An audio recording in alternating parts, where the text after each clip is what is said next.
Let's take a look at another basic nonlinear equation. This time, let's solve the equation 2 times the quantity x plus 3 to the third power equals negative 16. So again, the first step is to isolate or solve for that nonlinear term. In this case, that's this cubed term, so get that x plus 3 to the third power by itself. And to do that, for this one, we just have to divide both sides by 2.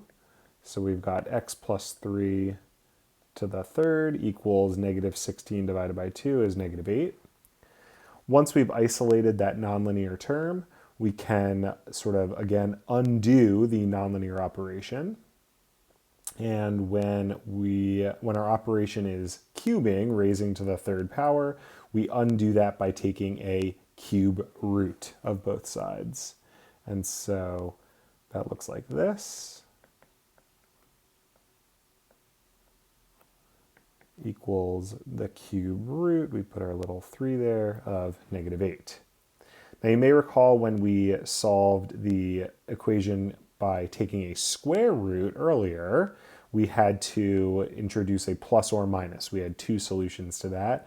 We do not have to do that when we are taking a cube root. So it only happens when we take even roots. So if we take a square root or a fourth root or a sixth root, then we have to introduce that plus or minus, but not for a cube root.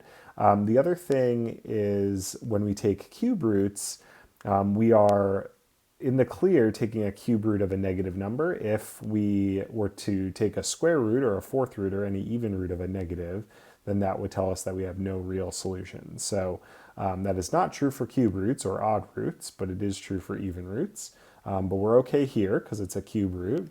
And so we're left with, on the left-hand side, x plus 3 equals, on the right-hand side, the cube root of negative 8. We need a number that we raise to the third power to get negative 8, and that number is negative 2. So maybe that's something that you know, or if you think about it for a little bit, you could get there. And now we can just solve this for x by subtracting 3 from both sides. So we get as our final answer, x equals negative 5. And as we said before, not a bad idea. You can go back and check that this is correct by plugging negative 5 in for x in that original equation.